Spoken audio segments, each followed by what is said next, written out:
Smorg Show Podcast, it's on iTunes. Smorg Show Podcast, download for free. This is the Smorg Show Podcast.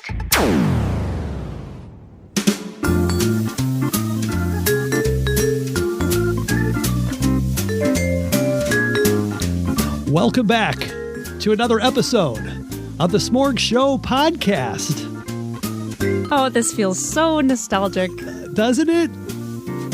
Wow. I feel like I was just transported back to the bar in our kitchen in January of 2010. We're going to talk all about that. Welcome back, Allie, to the studio. Thank you. We missed you. It's been a very, very long year. It's been an eventful year. Oh my gosh, yeah. And Jerry and I kind of recapped the year on the last episode, so we won't go around that. But the year's not even over yet. Yeah. There's still an election coming up. Oh my gosh. I feel like this election's been going on since the last one. I know. That's how some politicians view it, is their one job is just to campaign and not get anything done. So. Yeah. And they're already talking about 2028. It's like, okay, let's take a breather. One day at a time, please. Right. Let's just let this ride out. We've been bombarded by, it's been nonstop. This little jingle here was what we used for our original theme song. We've had like 4 theme songs on this show. And this one, I think, was one of those that was buried into the early versions of GarageBand, right? Yeah, basically there was just kind of a default theme with GarageBand, and it was like a saxophone, but then you could like kind of trade out some of the instruments. So we thought it was really cool and original to us because we changed the saxophone to the little marimba, you know? Yeah. We jazzed it up. Right, we yeah. had a funk version.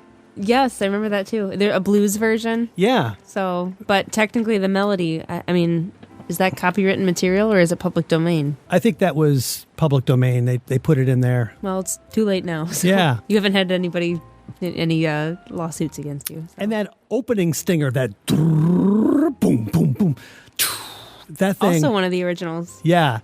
And then I realized that a lot of podcasters were using that. Oh, really? Yeah. It was a very popular thing at the time after us. It's like the iMovie music that everyone uses in the videos, like dun, dun, dun, dun, da, da, da, da, da. Yeah, you know, where right. it's like the same theme and you're like, okay, I know what program you used for this. Yeah. The most dated thing is about all of what you played in the beginning is that in that little Smorg Show jingle that I was singing that I refer to iTunes. I think that's the most dated thing. I don't know if people are really going to iTunes and downloading podcasts anymore. It's just there's just a podcast app, or, you know. I mean, I guess iTunes still exists, but it's not really part of the. Yeah, isn't it on the old desktop versions or? Oh, actually, no. There's an iTunes store. Well, there's an App Store, iTunes Store, but I never hear anybody talk Apple about Music, Apple Podcasts are the. Well, the I has been dropped from all of the Apple products now, anyway, except for the iPad. That's right. That's the only one. Oh, the iPhone. True. Yeah. The original things. Everything was I. There's no iWatch. It's the Apple Watch. Where do we start? So let's start at the end. I mentioned on the last show my reasoning for wanting to wind this chapter down. And it's bittersweet for me because on one hand, a few episodes ago, so our partner Dave passed away in April. And then Jerry and I took a few months off. And then we did a nice tribute memorial show for him. Actually did 2 of them. And on one of those shows, I said, I think Dave would want us to continue on, and Jerry agreed. But then I started thinking about it more, and I just don't feel it. It's kind of lost its essence in a way. A little bit. Yeah. Because he was, the original crew. I mean, it started with him, and so much of his fingerprints were on everything, so. Yeah, I mean, when Dave and I started the show in high school, it was a Chris and Dave Smorgasbord, and then obviously we only did it for 2 years. And then we went off and did Life. And then almost 26 years later is when you and I kicked off the podcast version of it. And it was sort of an accident.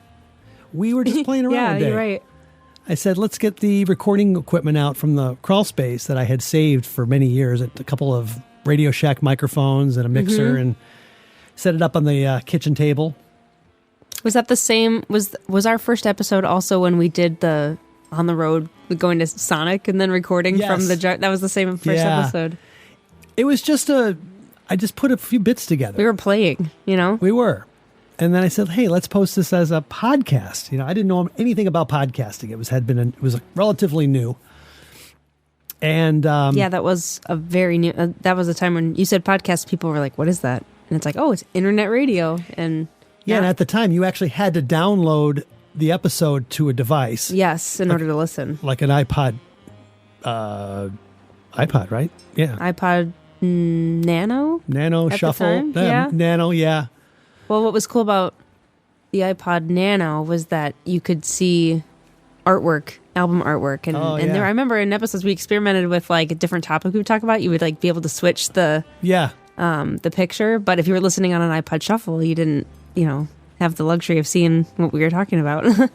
Yeah, so I just remember posting it online. I said, hey, we got a podcast. And then like, hey, let's do another episode. And then before you know it, we had a string of episodes. I thought, it's becoming the Smorgasbord Show again. And hold that thought. Back to the whole podcast thing. It was really learning as I went along. And we would discover these little tricks or these new trendy things, like you said, like putting artwork on a particular episode. But then later on, in order to migrate to a certain platform, you weren't able to have the file format. Yeah. Wasn't compatible with the other. So I had to redo them all again. So, we got rid of those. I remember like the behind the scenes of you going through all of that, but I had like no involvement. It was just like, because I didn't understand all of we'll figure it out. Right. I just was like, just put the microphone in front. Just tell me when we're talking next. Tell me when we're ready for the next episode. Right. But yeah, it was such a niche like hobby then, and now it's such a popular thing, and so there's a lot more resources to figure it out. But I feel like we have to mention the podcast Answer Man. I was just going to say that. Yeah. So I found Cliff Ravenscraft, who had his own podcast Answer Man. And podcast Answer Man, episode number 6,000. I mean, he was like... he was like one of the first, so he already had like a few hundred episodes. He had a lot of skin in the game. Every week, no pun intended. Oh. No, that was mean. He actually took off a lot of weight. Yes. And he became a health nut. But no, it was more of a joke because a lot of then his themes later was about the fitness and the weight loss. That's right. So that was why he kind of got away from the podcast thing. But yeah, every week he would have something, how to set up a mix minus, which is when somebody calls in and you don't want to have that person hear their own voice back at them when they're talking. And he did the technical thing, how to advertise, how to whatever topic was for the week. So I listened to this guy and I was learning as I went along. And the problem with that was he was always talking about his latest equipment. It's like, oh, I got this new, Heil PR40 mic. It was like $400. It's like, I got to have that. It sounds great. It sounds awesome. So I buy it. And he got a special effects generator and a compressor limiter gate. Like, I got to have that. So I was signing up for all of his tutorials, which was like, $50 a class. You download his little video of how to work the equipment that I bought also. So I was like spending money out the yin yang for a good couple of years. And now you can see where it led. Yeah. I curbed the spending eventually. I pretty much have everything. Eventually you got to a point where you're like, I've made it. I've made it. This isn't going anywhere else. Right. So anyway, long story short, we're learning podcasting as we went along, but I feel like I'm jumping around because I am. Back to ending the show. So I wanted to put one more episode out there. I didn't want to just end it because I don't want people to think, man, there hasn't been an episode in a while. So this is sort of goodbye, but I'm leaving the door open because I always thought in the future, if there's something that is worthy of a Smorg Show format, like that label. Mm-hmm. Yeah, like if there's a particular topic or if Philip ever comes out with another album, whatever it is, we have a Smorg Show landing spot for that. But there's not going to be regular production anymore. So I wanted to have this last episode with you to kind of bring it all home since you were there from the start. It sounds like you want closure, but without it having like finality to it necessarily. Right. You know? But yeah, you make a good point about if it just kind of fizzles out and there's nothing. Yeah. There's a little bit of like this, okay, it's just kind of hanging out there and you don't have closure about this whole journey.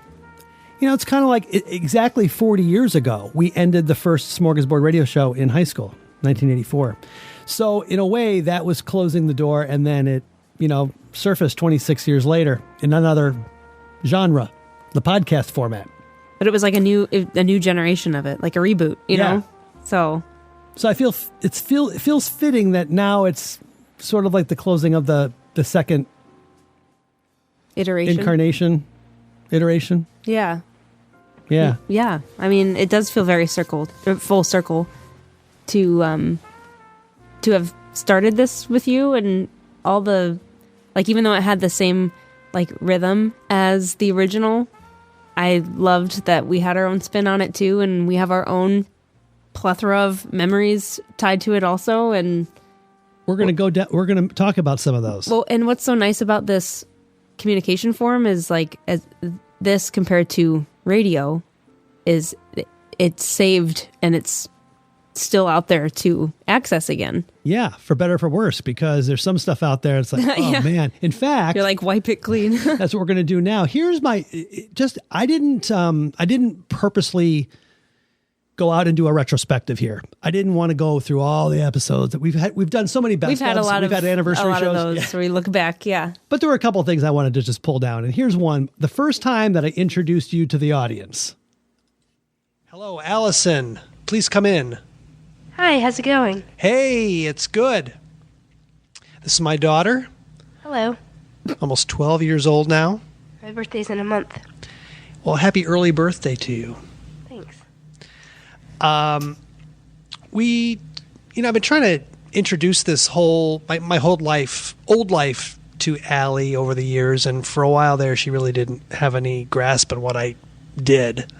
I think in the last couple of years, there's been a slight interest in knowing what Dad used to do in his old days. But I think she's a very creative person in her own right. Good writer, good student, funny, outgoing. Is that you? I guess you could say that. I'd say that. So I'm trying to get her interested in this sort of thing. At first I thought, well, maybe we should just create Allie's podcast and let's just let her go wild, go on her own. But I thought, well, maybe there's really no continuity in between what I used to do before and like all of a sudden going into this Allie podcast. So I thought I would do this bridge podcast now to kind of maybe talk about things that have happened in the last 25 years without really going down memory lane, but just kind of slowly introduce elements of my life. And then slowly turn the microphone over to Allie. You want to be called Allie or Allison? Either one's fine. Well, this is a new medium for you, so this is the way you start your new identity, I guess. Yeah, I guess I'll be called Allie because that's usually my nickname that everyone calls me. So, hi, I'm Allie. Hi, Allie. Nice to meet you. So what I'm going to do is I'm going to join her in this first podcast. We're going to do some cool stuff here today, test out some of the new equipment and its features, maybe take a couple of phone calls later. Don't worry, this is not going to be as geeky as you think. We don't really know where it's going to go yet, do we? Wherever it takes us, it takes us. That's sweet.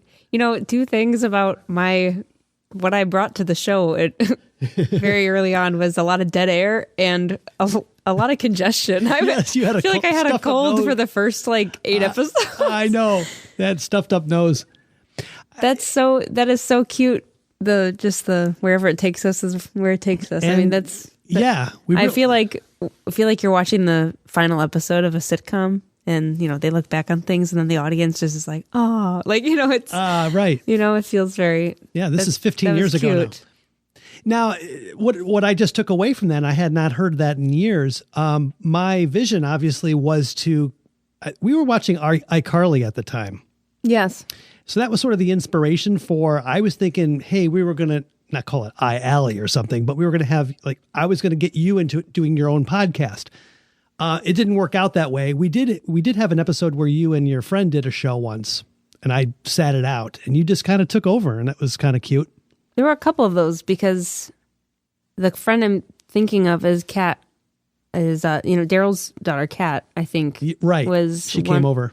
Was one show that we did, the two of us. That was the only one I could think of where it was like just the two of us solo. But I had another friend, Emily, that did a lot of the theater, Smorg Show theater stuff with us too, like the murder mystery play. And okay, my question is, the very beginning, we're just sitting around the island in the kitchen. What phone calls were we going to be taking? Did we actually have any? Yeah, we actually had some phone calls. Oh, really? Okay. They were pre-staged. I'll hang tight. Oh, yeah. Oh, I didn't think about playing it. But about the phone calls? Yeah. I did. Who called? Well, maybe we don't want to reveal all of the magic. I'm sure nobody's holding on to that magic. Yeah, so right. Please don't reveal the secret. No, I think I had made some phone calls. Yeah. I think I had one guy calling, "Hey, man. Oh, like glad to hear you're back on the waves. I've been waiting for you. Yeah. You guys were awesome in the 80s. Yeah.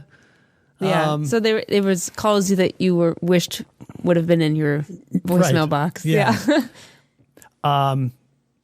And shortly thereafter, we got the phone number because we really did want to have phone calls, and we did for a while. 95 Smorg, 312-95 Smorg. I still own that number. It's not really being used at all. That was kind of cool. I was able to find our, Smorg name in a phone number string, and I got it. Mm-hmm. And I've been afraid to give it up because never get it. Like I would ever need it, but it's just something I want. I have to have it. You have to have it. Yeah. Pay $30 a year for it. I was just going to ask you, how much is it really? Yeah, I think it's like $30 a year. Okay. So not too bad. No. And then I can use Skype with it, and it's like a real it's like a phone Skype account. Yeah. So that's really how it started. And just a little, on that same episode, we were playing around with one of the special effects. We played with, we call it the helium tank. Remember this? Oh, yes. You want to get the helium tank out? Sure. Your voice is also higher back then, too. It is. Without the helium. Right. Oh. This sounds cool. Oh, a little too much. Here, Allie, take this. You try it. Oh my gosh. It feels weird. Whoa. Oh, okay. Nice. This is what you sound like when you suck helium. Oh my gosh. Good times. Good times. I'm not sure I should be doing this. I feel a little lightheaded. Yeah, I think we should stop. You're not trying this at home, guys. Okay, we're going to have to let it wear off. Pretty high tech. Not bad for being in the kitchen. Just playing around with I got a new laptop. Yeah, right? Yeah. And there was a feature in there to change your voice, and I don't know, it's kind of fun. Yeah, and then we hit the road and went to Sonic and did our show from the drive-thru or something. Such simple times. I know. I mean that is the same. I'm thinking too of like when you first got your MacBook and like photo booth, opening that up and like, whoa, look at all these like funny shapes that it can make your face, and just being so enamored with that, and just like and then now it's like you open Snapchat and the AI filters and everything, and we're just like, we're so jaded by it. I don't know. It's just like there was so much like, I don't know, just the simple things. It was like, whoa, this is so cool. Yeah, the iPod Shuffle was like the gateway drug to the Apple atmosphere, the universe, the whole, you get your foot in the door with one of their products, and it's like, oh, okay, now I'm going to go for the iPod, the video iPod. Mm-hmm. And then I got the MacBook, and then the iPhone, and then everything. Before you know it, the whole house is Apple the whole products. Ecosystem. That's the word I was looking for. Ecosystem. They make it purposely hard to leave, and I can't now. You're not just going to go to Android tomorrow, like right. I'm trapped for life. In fact, with the Apple Music, my whole library. Yeah. If I cancel the subscription, I lose 90% of my library. Yeah. So, but I even find too that like with streaming, you don't even have to have it, quote unquote, in your library. You just go to the Apple Music portion of it and you can search for any song. So if there's really a song you want to hear, you can search for it. It doesn't really have to necessarily be in your library. That is true. You know? But, Yeah. you know, okay, I know I talk about this a lot because I talked about this when we were talking about the modern dating trends, but I'm going to say it again that our culture has a commitment problem. Even down to the way we listen to music now is not the same thing as you're going to the store and you're going to buy the record, you're going to buy the CD. Very intentional. It's like very intentional. Even when it was at the iTunes store, you still had to be choosy about how you spent your money. You're like, okay, I have $20 on my, balance or my iTunes gift card. Okay, I really want to buy this album and this, but I can't buy both. Like you chose, if it was music you really liked, you bought it and then you listen to it. Now with streaming, it's just, there's no need to own anything. There's just like, okay, I'm going to stream the song. Oh, okay, I don't know. It just seems like the music experience isn't as exciting anymore. Right. And like that really hurts artists too. The money they make off of streaming is like pennies, Yeah. They have to have a whole brand with merch and touring and, Exactly. So content creating now. Mm-hmm. Everyone's got to be on board with that. Right. Anyway, I digress. No, that's a good point. So that's episode 1. We have 178 more to talk about. Oh, then I'll stop blabbing. I'll stop yapping. It's not going to be like that, honestly. No, we're going to fast forward a little bit here. So the next 20 episodes or so, it was all about building this new, what was the Smorgasbord going to be in 2010? Mm-hmm. And so I wanted to have some continuity from the old days. So we had Baba come back. Joe Personality. For Get a Life. That came a little later. It was very variety show heavy, where we had all these different acts and segments. We did. Actually, probably also inspired by iCarly too, because they're like, yes. Oh, now for I don't know, like they had different segments, the random dancing. I don't know. They had different different things that would rotate, that would come back each week or something. That was probably my inspiration for getting the show back together, because I'm thinking I'm watching them and I'm really enjoying it, and it was almost like Smorgasbord in the sense that they just did these crazy things, and this segment went into this and they were like not related, and random things together. We did our own game shows. We did the dating game. We did a Family Feud. We started to incorporate crazy news stories like loogie and a burger. No, that was just loogie in a burger. Oh. Right? Didn't he wipe his butt? Oh, that too. Because, maybe it was a couple of burger stories. There were a couple of burger stories. Okay. Those always jumped out at me. It's like, oh, this is good for the show. Good content. Yeah. But I did a lot of research. That was my days when I used to commute into the city, and so I spent a lot of time on the train. So, and we did it religiously. Every week. For the first year, we never missed a weekend. And I was writing and researching on the train, and I would have enough material for that, coming weekend. We did our radio dramas. Like you said before, you had your friend over, and we did mystery. What was the... it was a murder mystery. Murder on the Hill, or... I don't remember, because it was... The piano crushed... A Murder in the Mansion. That was it, right? Murder in the Mansion. Because it was a rich, Yeah. You had a birthday party, which was like a mystery...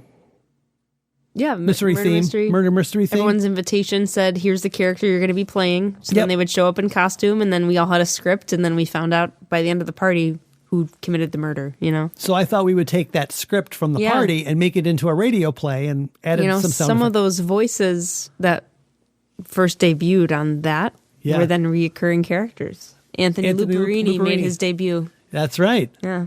A lot of those characters started coming out that way. And then we eventually did the real radio plays. Sorry, Wrong Number was obviously my favorite. We did that one twice because, back to your stuffed up nose, you were like the lead character in that play. With the stuffed up nose again. The stuffed up nose. We did it again, 10 years later. Yeah. And it was so much better because we got better at our art. Well, that was my first year of middle school, so probably wasn't used to, I don't know. Yeah. All the germs or the going from classroom to classroom. I don't know. Then we started getting a little elaborate with our productions. That's when Baba opened up his restaurant, and we had that waitress, Bertha. There was a whole drama with Bertha getting fired. She was rude to a customer. And then the lawsuit, because Baba allegedly stole his concept, his Baba's Village. Yes. From another Baba's Village in the city. Mm-hmm.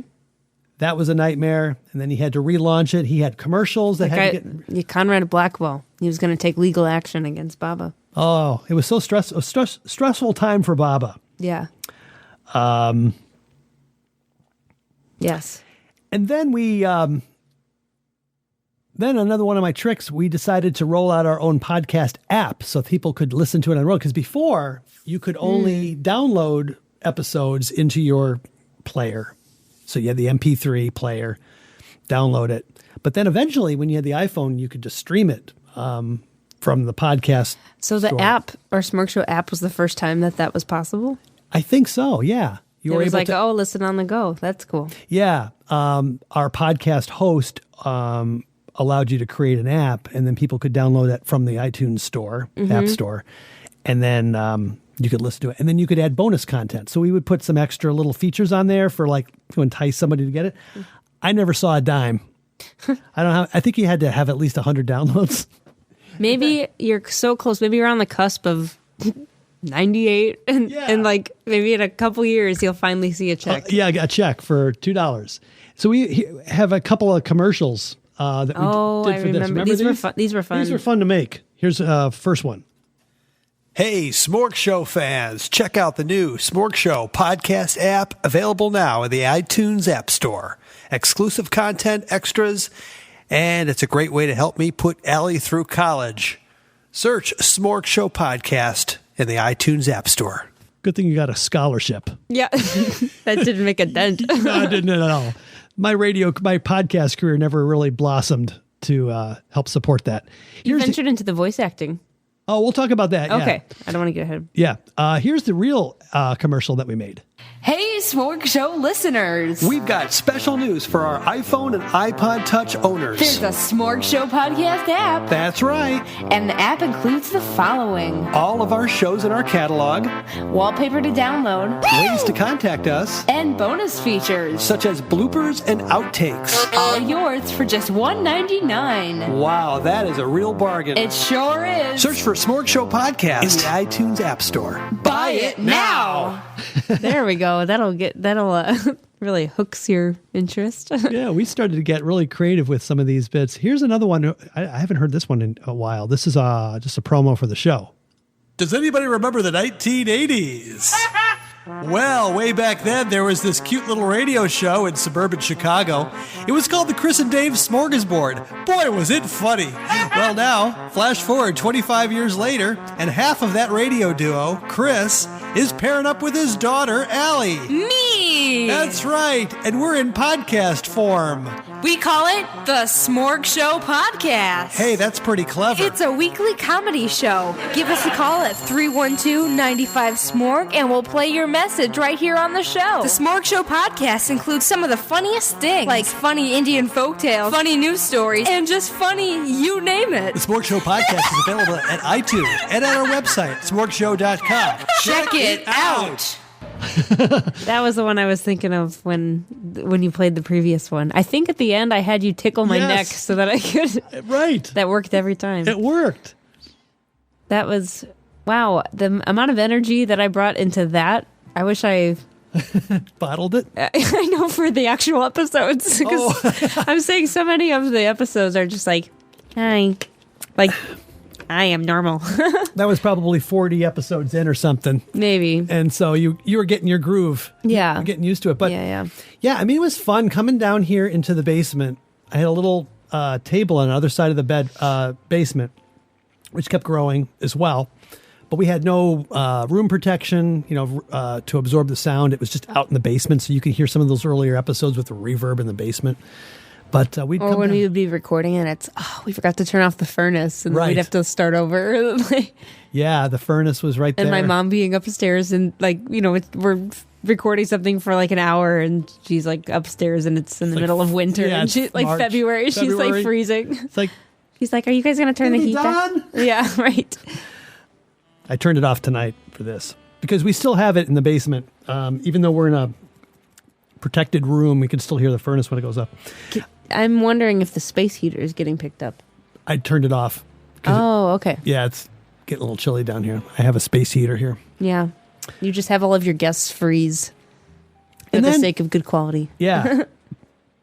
So that was about 9 months into the show. We rolled out the app. We didn't really do much bonus content. And eventually they phased it out. They discontinued it. It's like you can't even get it anymore. We discovered that our basement had a radon gas leak. Yeah. And we were spending a lot of time in the basement, so we thought, you know what, we should probably get this taken care of. So we had to get tested. It was off the chart because our part of the country, we're really susceptible to radon. Mm-hmm. And so we got that fixed, but we had to move the studio up into one of our spare bedrooms for a couple of weeks. And then That was where the guinea pigs were. That's right. We had guinea pigs in the room. They might have been digging or burrowing in the background of some of the episodes. Yeah. Or chewing on cardboard or something. Yeah. Somewhere around episode 35, 36, something like that. But then that gave us the opportunity because then I had to bring everything back to the basement. And so I decided to then carve out this corner of the basement, which allowed for basically encircling us with this felt wall. Because we've got concrete on two of the walls. On the third wall, we've got the basement stairs, and it's drywall. So that's a real wall. And then there's one wall that's completely open, and that's just felt. But it feels like a room that we've been in ever since. Yeah, because it's the corner, it does feel like it's a little more tucked as opposed to the middle of the basement and being exposed on all sides. Yeah, and our voice is dampened. Yes. Yeah, the quality really got better after that. Yeah. And then we just started to grow the operation from there.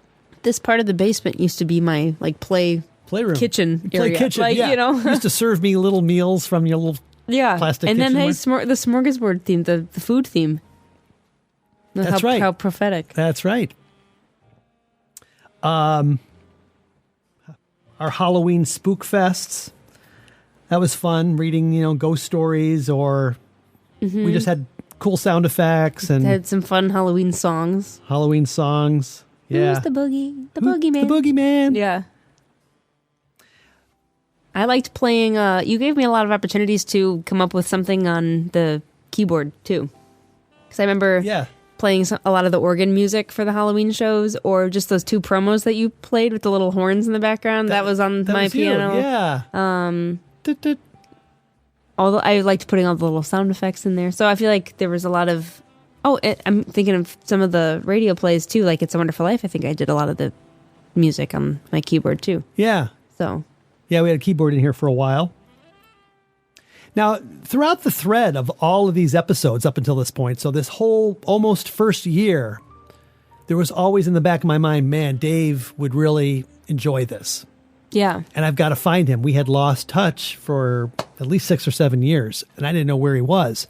And I was doing searches for him online, and he had no online presence anywhere. So I was getting all these returns from these people searches. That was a whole segment of the show, was the mystery of where is Dave Jackson. Yeah, every week I'd have a bunch of emails from this People Finder service. Dave Jackson has been found. Yes. And then that's such a common name though. Exactly. So it's there was like 500 Dave Jacksons in the Chicagoland area. I'd never found him that way. But I did get a Christmas card from him that year. And he had no idea that you were looking for him, right? It was just... Right? Or did he? I think he was answering to a letter that finally got to him because okay. I didn't know he had moved back to the suburbs. I sent it to his downtown, the last address I had for him, and I never got it bounced back. It's like, where's it going? Is he getting it? And he's not calling me back. And all of a sudden, I get. So maybe there's some new owners at that location, and then they just send it to. Maybe, and one got to him somehow. They basically say this person doesn't live here. USPS figures out where Dave Jackson now does live, and then that's how it got to him. Yeah. I think that's how they can do it. In fact, on the memorial episode that Jerry and I did for him, I actually read the letter. Oh, yeah. I listened. I heard that episode. I figured at that point it was okay to read. So. Yeah. But anyway, Dave did find us. We called him up on, I think, our New Year's show for 2011. And then shortly thereafter, I met him in person. We went to voice acting school together, a class. Mm-hmm. And then he came out to the studio finally. And we did a lot of shows. I couldn't believe how, when I was going back and I was going down the path of all the shows that Dave was on, he was on quite a bit. And so that told me that he was driving out here quite a bit. Yeah. You know, it'd be like 6 weeks in a row. It's like, man, I don't remember that, but he did it. Wow. So I think our second year in the show, we were doing them every other week. We had scaled it back. Yeah, that's true. So at that point, maybe it was every other week that he was driving out here? That could be. Yeah. That sounds right. Yeah. And I like that he didn't view it. He could have easily been like, "Oh, I've been replaced." I took his chair, but no, it was cool that he jumped into basically what you had revamped it. Right. What the show had now become. He just like fit right in, like jumped right into it, you know? I think he really enjoyed seeing what I had done with it because I know he always had fond memories of how we did it back then. Mm-hmm. But then he got into radio. He was like my only friend who actually went into radio as a career, and it burned him out. Yeah. And to a point where he no longer liked radio. He's like, I'm so sick of that. I never want to be part of it again. But when he came back out here, this like reinvigorated him, and he's like, this is how I wanted radio to be all along. And he was having a good time. That's the appeal of podcasting, is like the creativity that's allowed with it, where you're not supposed to fit to a certain standard or do ad reads at a certain time. All that, you know, it was, and then not to mention all of the new technology and how there weren't as many limits on what you could do. And so, right. Just taking it to new heights, you know? Yeah, I mean, for the time when we did this in the 80s, it was, you know, pretty cutting edge, but nothing like what you could do today in the sound effects and the way I'm able to just cue up things on the fly electronically and the audio cues. But anyway, Dave had a good time. He was out here a bit, and he really enjoyed our characters that we had developed. Granny Rose. Mm-hmm. Oh, he loved Granny Rose. He was a big fan. Big fan of Granny Rose. She always used to come out for mainly the holidays, and she would give us like a recipes or Valentine's traditions. Yeah. And then, of course, Philip Donald. He was also a loyal Philip fan too. he got his email. He was subscribed to the Philip Donald email newsletter. So he knew Philip's songs before we even knew about him. I mean, he stayed on top of it. Yes. Those interviews that we did with Philip and Dave. I think he really appreciated the mind of Philip Donald. Yes. That was magical. Yeah, it was very tender. We had a feature back then called New Artist of the Week, which was a lot of fun because it allowed us to play some music without getting sued by the artist because we had copyright infringement or something. They were just artists that wanted to get exposure, and so they would post their songs on many sites back at the time, and I would comb through that every week and find this sounds good. And that's where I discovered Jordan Martin from the UK, a songwriter, and he was one of the few that actually responded saying, hey, I listened to your show, I really appreciate you playing my song, you guys sound good, I love your show. Yeah, he was very interactive. Very interactive. So we said, let's have him on the show. So episode 56, we did an interview with Jordan Martin. Dave was here. And that went on for like an hour and a half, just talking about music and what it's like to try to make it in the music business in England. I remember Adam Woodall, we were also a huge fan. He wasn't as responsive as Jordan Martin was. Right. But didn't he give you like free tickets or something? Or you kept getting alerts about, but they were all shows in Canada or something. So yeah, it was from Vancouver. Yeah, it's like, hey, why don't you guys come out to a Vancouver show this weekend? And it turns out he was at the same place every weekend in Vancouver. And I think I was just on his mailing list, and I was thinking it was like personal. Oh, yeah. And it was just a blast email. So yeah, he never really got back to us directly, but he had a couple of good songs that we played. We still play those today. Yeah, we still do. They're in my. I'm a fan of. Yeah. Yeah. And then Dano was another. Dano. Remember the Palace song? In the Palace. In the Palace. Yeah. Yeah. Good memories. Yeah, that was a good segment. Campfire Smorgs was another thing we did for a few years. We went out to various forest preserves and did our show around the fire, and we had sing-alongs, and we just did campfire. I liked a lot of those on-site episodes. Yeah. Carlisle Show, Campfire Smorgs. That was kind of a clever play on words, this campfire s'mores. We even had our own recipe. Oh, sorry, I just stepped on your toes. That's right. Yeah. Do you remember what it was? I do. I remember that it was a traditional s'more with 2 added ingredients, peanut butter and Granny Rose Smith apples. That's right. That's the trivia question for all of the diehard Smorg Show fans out there. I think you're the only one who would get that. We did the Titanic 100th anniversary on the exact minute that the Titanic went down. We were doing our reenactment of the ship going down, and that was 100 years. 100 right? years. Yeah, 2012. Wow. That took me weeks to put together. And I think I was doing that on the job. And I hated that job. I eventually got fired from that job or laid off. But I deserved to be fired. And so that came out of that era. Interesting. We went through then we started to after the second year, actually the Titanic wore me out to the point where that was Titanic did not wear me out. The Carlisle episode wore me out. That was so back in high school, we did our show, it was a fake remote broadcast from a banquet hall that we did in honor of the Taste of Chicago. Because every radio station used to broadcast at the Taste of Chicago. So we thought, let's do a Taste of the S'more. We went to this local banquet place that wasn't too far from the high school. But we played a fake background of the crowd and the party atmosphere. And it was so realistic that the Carlisle called the radio station and said, hey, stop telling your audience that you're at the Carlisle because there are people showing up now looking for the free food. So for our 30th anniversary of that show. I was going to say, you had to say free food. You could have brought them a lot of business, but it was a bunch of freeloaders that were... Freeloaders. Yeah. Only people were listening to us. Yeah. So for our 30th anniversary, to sort of look back on our original show, we did our show from the Carlisle, and that one wore me out. That was a 3-hour show, and...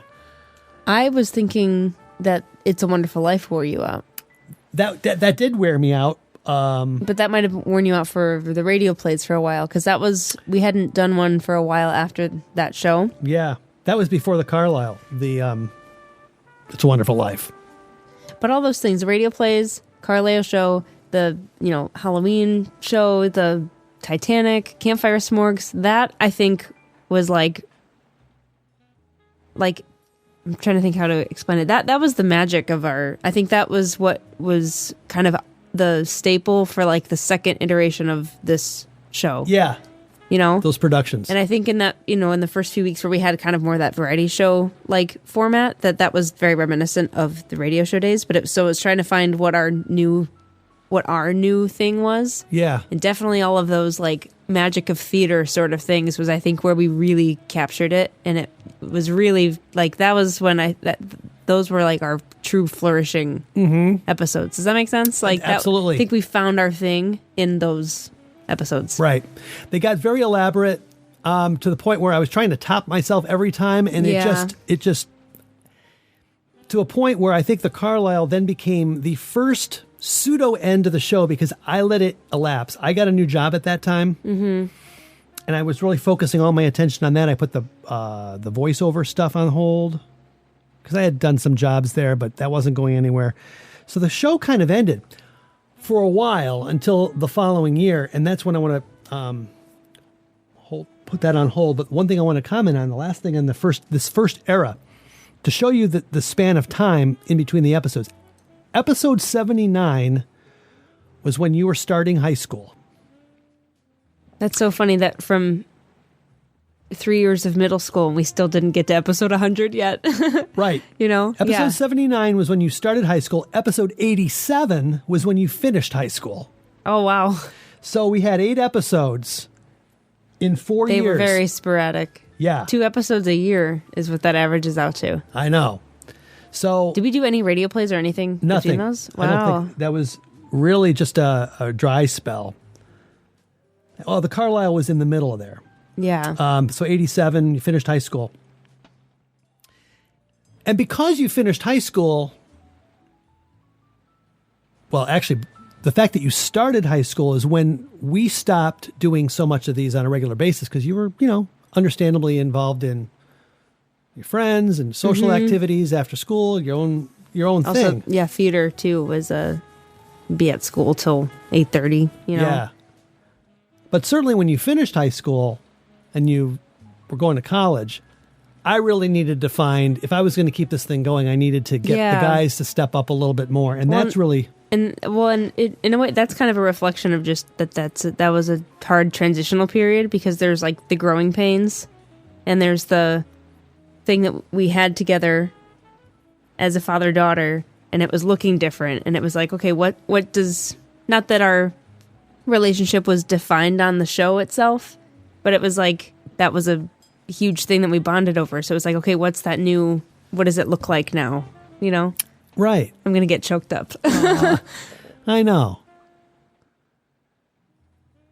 Yeah, all good times. I mean, it's the progression of life.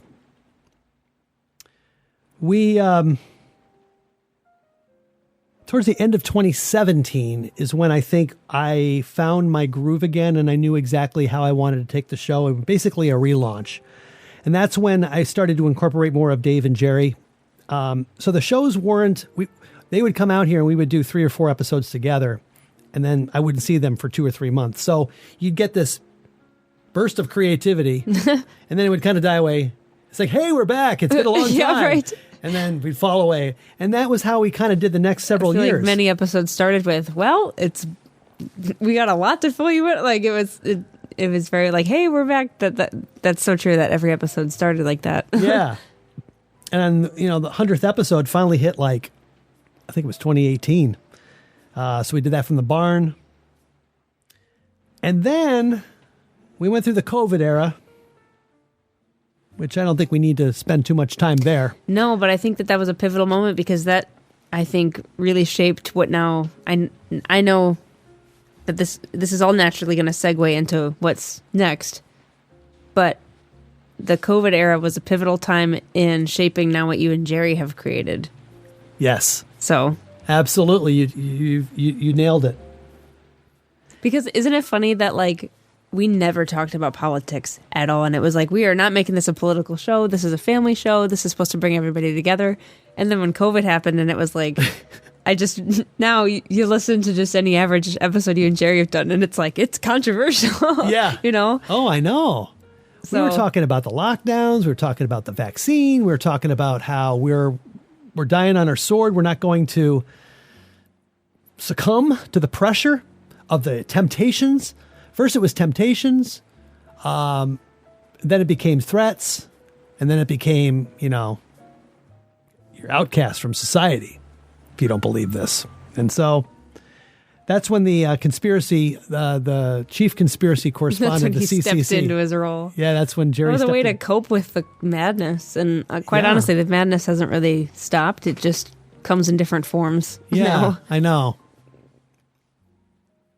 So Jerry then started to become pretty much my faithful partner from 2021 forward. And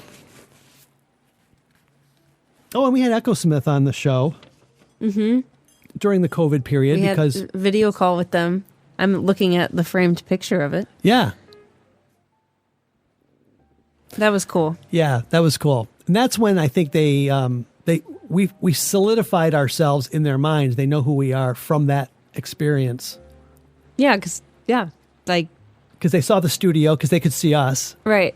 And we saw them, and that was such a unique experience for them. Did I show you this? What's this? So going to see them again? Well, we have to talk about that because, we're getting ahead of ourselves again. Yeah, I know. Yeah. But while we're on the subject, I've got my picture. Yeah. Did I show you this? No. I got a glossy, and I got my white Sharpies. Oh, a silver Sharpies? Or silver Sharpies. Oh, that'll show up nice on the black print. Yeah, and I got the space there. So. That's their new era. Yeah. Speaking of eras, because they've been looking back on all of their, like, when they were first starting out, you know, when they were kids. And so they're doing, like, a basically a look back as well, you know? Yeah, that'll look really nice with the silver Sharpie. Yeah, so we'll go to the meet and greet. But they love us. They love us. And then, of course, you had a wedding in there somewhere. Yeah. And that is cool that you got to just document all of these milestone moments. You know? Well, 15 years is a long time to have milestones in there. Yeah, and you can look back on an episode and be transported right back to how you felt about things. Like I don't know if I can necessarily tell you what I could give you a general feeling of how I think my first day of high school was, but if you actually go back and listen, it's like, oh, it's like really specific things. It's like, oh yeah, I forgot that was going on. Or look at, you know, how you are now and your relationship with me and Thomas, my husband. But if you go back to when we were first engaged and the emotions that came with that for you, I mean, you can literally go back and each moment was captured. Yeah, in fact, I mean, we kind of bore all on some of the episodes. I did, especially in the later years. And Dave was a good sounding board for me. And I played some of those episodes on that one episode recently where I was talking to him and just all my feelings about you know, starting a new life. And it was an important thing for you. And how our relationship has changed. And I don't know, Dave, you know, he had never been a husband or a father, but he somehow was able to tap into exactly how I was feeling and was able to tell me what he was seeing, and he was like right on. I wasn't able to get that same from Jerry. I got it was a different feedback loop with Dave. Had a very, he was very sensitive and introspective. Yes. Is that the word? Introspective. Yeah. That's the word I'm looking for. So I feel like he was really good in like the vulnerable moments, you know? Yeah. I mean, 15 years is a long time, especially since, you know, you started this when you were 11. And so 15 years is more time than my age when we started the episode. Yeah. This show is older than I was when we started it. Now, 178 episodes. We never really made it to 200, but there's a lot packed in there. And they're not just throwaway shows. They're all like pretty substantial. Yeah. And a lot of people too. And I'm thinking about relatives that have passed in the last 2 years that are on episodes. Right. And that's what's cool about being able to capture someone's voice, because that's something that, I mean, you take for granted, where, you know, grandparents that you lost, you don't have any way of going back and hearing their voice again. It's just from your memory.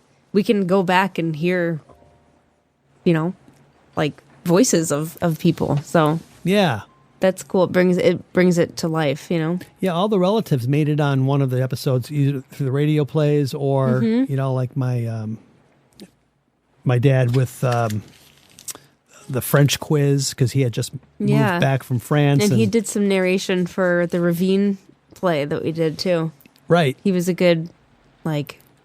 The Ravine was it? Like, yeah, he had a good low set of pipes for that. Yeah. So now we can, is it time to now segue into the present day? Yeah, and I guess maybe just to close out this chapter, I mentioned it to Jerry.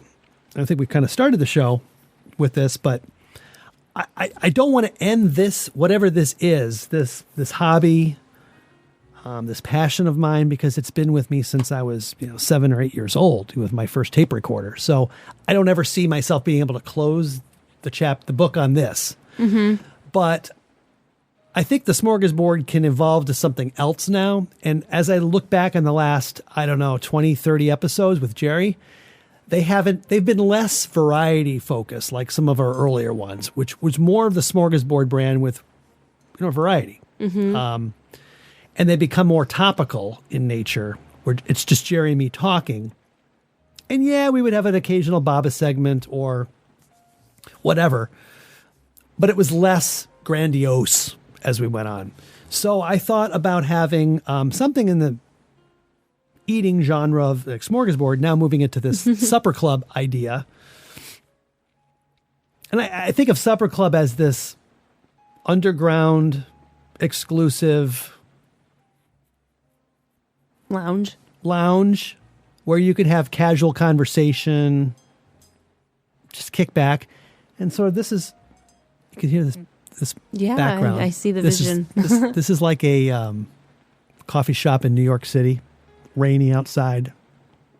But yeah, your episodes with him have really become more conversational and like, yeah, you have a couple of topics you cover. Yeah. You know, but it's conversational. And I think that that's actually what the podcasting world now has become. Yeah. I mean, think a Joe Rogan episode is 3 hours of just talking. Right. You know, and there's not really How does he do that? It's not really a day? thesis. It's just like a one train of thought to the next. But I think people like that because it feels like personal and that they're just sitting in on a casual conversation. So isn't that funny that when we started podcasting, it was like, no one is doing this. How do you organize something like this? What are we supposed to do? Yeah. And then now it's so common. There's so many podcasts. They're all conversational. And so it's more sustainable that way too, I think, instead of feeling like each week has to be this really elaborate production. Right. So that's what it'll be. And, you know, I'm sure that will evolve too in some way, but I'm just getting the building blocks squared away. I've already used AI to create it's a beast that you just unleashed. I've used AI to create the logo, the artwork, and I think I'm pretty happy with it. I tried to do something with trying to create our like images of us. And I said, yeah, you struggled with that because it'd be like, well, I look like that kind of looks like me, but they keep thinking Jerome is a black guy, and so they weren't getting Jerry right. I know. So I said bald white guy. Yeah. Jerry's not bald, but he's lacking something up there. So, but not between the ears. That's right. So I think we've got alternate artwork that's on the website already. So right now, smorgshow.com will still be the website that we're going to use, and there'll just be another section on there that says for Supper Club. In fact, there is a Supper Club tab in the menu, and you can go down there, see what it's going to be about. You can see the new logos, probably post the episodes there. I don't envision having its own website. It's a spin-off. I view it as a spin-off. It's a spin-off. It's still part of the... Yes, you can listen to it as a standalone, but if you know the history, like you know how it blossomed. You know how it came to be. Yeah. And you know what? I have to, as your 2010 self said, this... I mean, I don't know word for word. I'm paraphrasing, but like this will go where it needs to go or whatever the sentiment was. Yeah, exactly. We don't have to figure it out today. Yeah. Because tomorrow will come tomorrow and... Mm-hmm. So, I mean, we're going into an exciting period of time because, like you said, the election is just a few days away. And I'm not sure when I'm posting this, probably next day or two. It'll still be a couple of days away. And better post it before, who knows? Yes. Maybe there'll be a shutdown or right, I know. I don't know. Buckle up. Because whatever happens Tuesday... it was nice knowing all you people. It's going to change the country forever, one way or the other. And so we've got that prayer for the country event at my church on Monday. Is it on Tuesday? Monday? It's on Monday the night. Day before. Yeah. Yeah, because, no matter the outcome, half the country's going to be mad. Right, there's outrage. I mean, it doesn't end. Election night is never now it's over. It's like, no. Yeah, there's going to be wacky stuff regardless. So. I mean, if it's razor thin and there's like, it's going to be a nightmare. It has to be a blow away one way or the other to avoid that. But the next couple of months leading up to January 20th, it's not going to be. They're going to be long. They're going to be long months ahead. Yeah. Yeah. So we'll deal with that as it comes. But yeah, here we are in present day. Exciting times for you as well. You just, you're going to be closing on a house in a few weeks. Yes. Wow. A week before Thanksgiving. Actually, exactly a week before Thanksgiving, the 21st. Yeah. So that was something that happened very fast also because, I mean, we knew that we had heard that the season to shop for homes was fall and winter. Was that it was, better outcomes because there's less competition, because most like new families or families that have kids, going and want to finish out a school year, a lot of people move in May or June. Like that's like the popular moving time. Not a lot of people are wanting to move in November. Right. So we kind of had that upper hand as like, okay, there's less competition. If we place an offer on a house, there's going to be less people. But we're breaking our lease early we're renting a townhouse, so we're breaking that lease early. So that also means that, yes, there's less competition for us to buy a house, but there's less competition for tenants that are applying for our, for our townhouse. So the timing of that, I think, is going to all work out. We basically just have to pay an extra month's rent. Granted, they can get a tenant to move in by like December 1st was the day we told them we were going to be totally moved out. The place was going to be move-in ready. But anyway, that's all just extra fluff. Yeah, we're very excited. This house that we will be closing on was the first appointment that we booked of like a listing that we saw online. We're like, oh my gosh, this house is beautiful. It like falls in the price that we're looking for. Like this is the first appointment we're booking. And because we had, we sat down with a realtor, we had made a list of like, here are all the things we're looking for in a home. Here's our price point.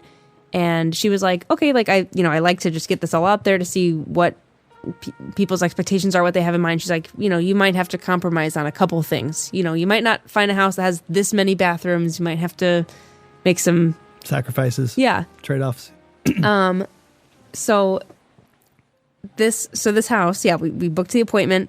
And then a couple days leading up to it, we saw another listing. We're like, oh, we might as well visit that one too. And so our realtor was like, all right, let's visit the second house that you just sent to me. Let's visit that one first, and then we'll visit your original one that you first booked an appointment for. And so so we saw both houses. The first one that we saw, which was the second appointment we booked, if that makes sense. That was like, ooh, not a good neighborhood, a lot of abandoned buildings and graffiti. We're like, okay, no, we're on the wrong side of the train tracks with this one. And so we're like, okay, let's go visit the house. That was like the initial like first listing that we saw and it was, our jaws dropped because it was like, this house checked off everything on every box on our list and was the exact price that we were looking for. And we looked at each other like, we want to place an offer on this. And there's a little bit that part of us that was like, is this too soon? Should we have looked at more houses? But it's like, it just feels right. Sure. So, and we'd hate to like not place an offer because we're like, oh, it's too early. And then you'd be thinking about that house. Apparently there's a lot of people that it probably like with the dating world is this idea that there's something better out there. And so then, so you keep looking and looking. And then when you don't find it, you're like, oh, I should have just placed an offer. So we're like, we have to do it. And then a couple days later, I guess it was us and one other offer, and they went with us. You were both aligned on it. You both were in love with it. It wasn't like you were in love with it and you had to convince him. I mean, you were both aligned, so it's like, why not go for it? We're always on the same page.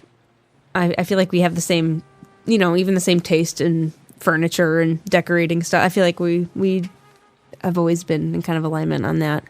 And the next thing you know, it's like, oh my gosh, this is happening. So it was like, we went from meeting with our realtor on Friday, visiting the house on Sunday, offers accepted on Tuesday. And then it's like, oh my gosh, I haven't even told the grandparents we've been like house hunting because I thought this was going to be like a few months of a process. That's dangerous. My husband had joked at one point, oh, imagine if we moved into a new place by Christmas. And I'm like, oh, that's not going to happen. That's too stressful. And then now we're moving it before Thanksgiving. I'm like, so it's been a whirlwind. So you're in the midst of packing now, huh? Yeah.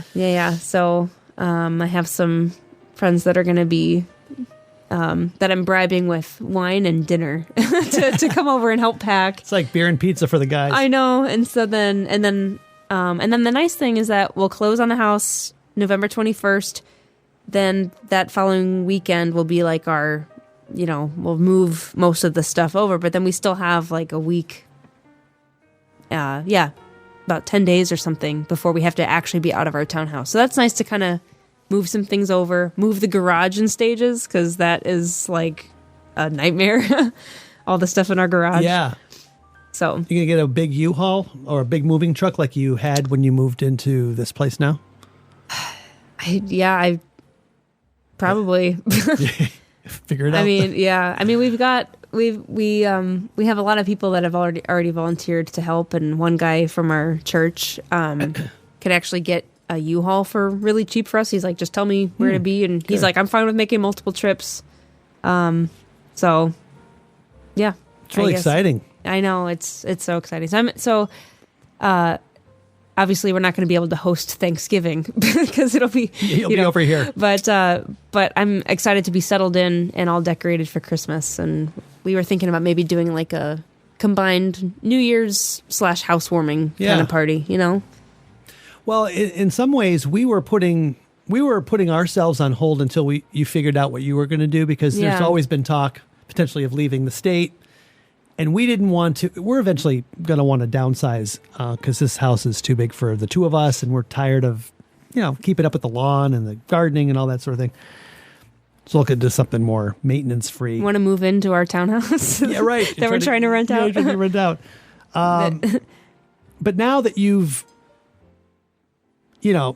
established a landing place in Illinois, that then says, you know what? It's safe enough for us to now, because we didn't want to do something and we find out that you leave the state. It's like, we want to be near you guys. We want to be around our grandkids when that happens. Mm-hmm. And so the fact that you are at least staying here for the time being allows us to now think about what our next move is for us. Yeah. So maybe after the first of the year, we'll start to do our own searching. And one of the requirements for us is I've got to find a place that can house this. Yeah, good luck packing this up. I know that you will be... yeah. I can't even imagine. I'm going to have to take a lot of pictures. Yeah. Just the wiring of everything here. It might give you a chance, though, to redo anything that you feel like... Oh, yeah. That now, in hindsight, the more things that you've added, I feel like you'll go into it knowing, like, okay, I'm going to, like, with the wiring, like, how to set it up from scratch. I don't. Oh, okay. I'm going to have to take pictures. I'm going to have to diagram, because the minute I take all that apart, nothing's going to work again. Yeah. I don't have the same brain that I had when I put that together 12 years ago. So, take lots of pictures. Yeah.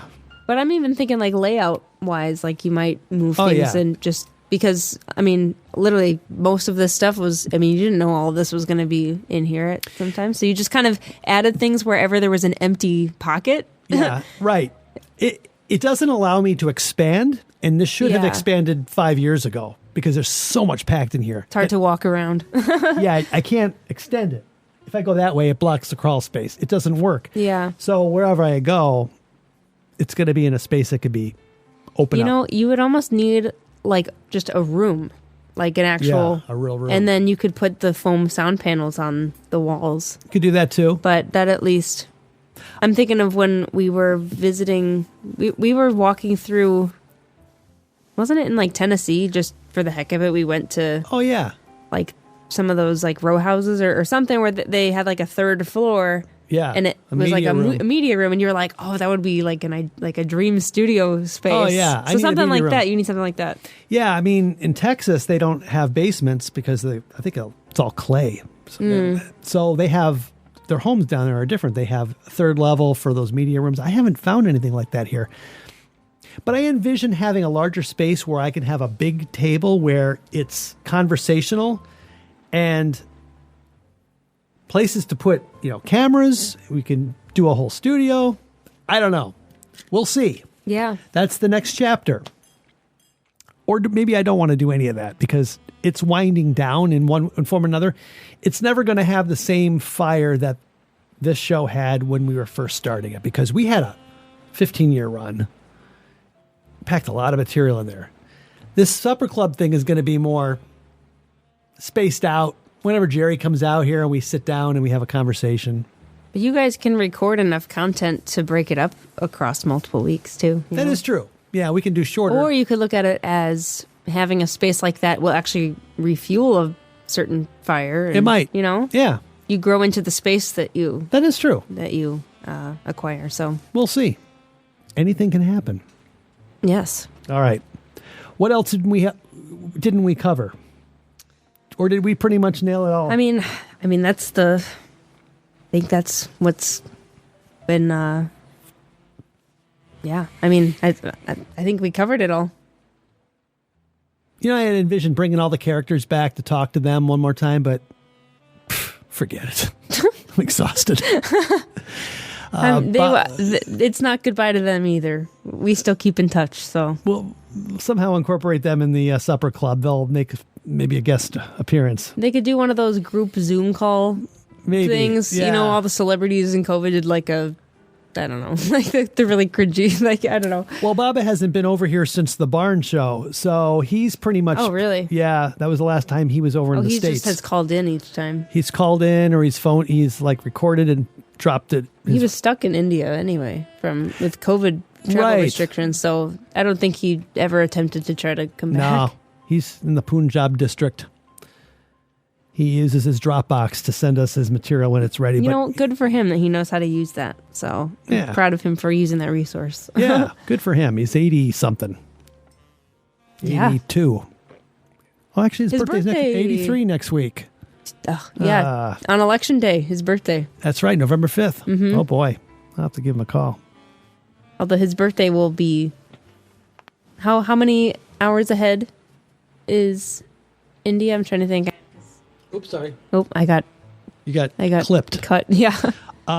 India's like 10 and a half. Okay. Leave it to them to figure out how to do that. That's so complicated. I work with India all the time at work and trying to do the time conversion. It's kind of tough. Yeah, that is tough. All right, let's do that. Well, I was just going to say this was a beautiful way to tie a bow on everything that we've done in the last 15 years. So thank you just for, I mean, not just asking me to be a part of today, but being a part of just everything we created in this whole time. So I'm so glad you've been a part of this, part of my life in this regard too, because this was always my thing. Yeah. And we made it into something bigger than we ever had it in the original days. And I'm going to treasure all the time that we had together because we got to bond on so many levels. Yeah. Creatively, just experience life together. And I think the show captures all those fantastic moments that we've had.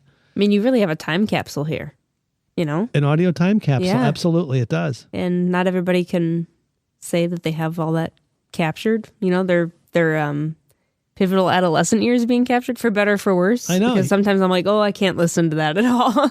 Yeah, you get photos and videos, but we got conversation here. I know, yeah.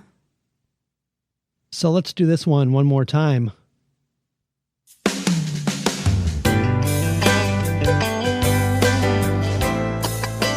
Wow. This has been the Smorgasbord Radio Show, the Smorg Show podcast with Chris and Allie. And thanks to everybody who has tuned in at one time or another, or maybe you've been on this journey with us for the last 42 years, but sort of the end of an era, but it's also the door opening to another one. And absolutely. You can always check back on the latest smorgshow.com if we update things here from time to time. I don't know what else to say. Yeah, thank you, everybody. Thank you. And we will catch you on the flip side.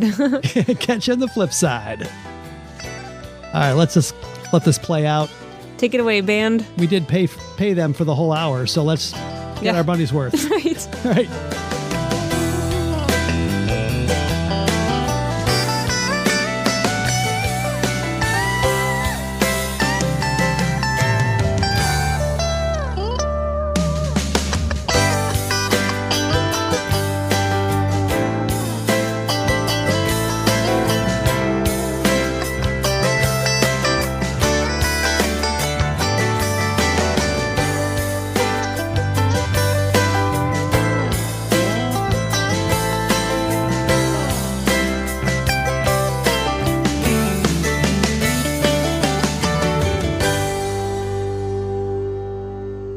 Who wipes their butt on a burger?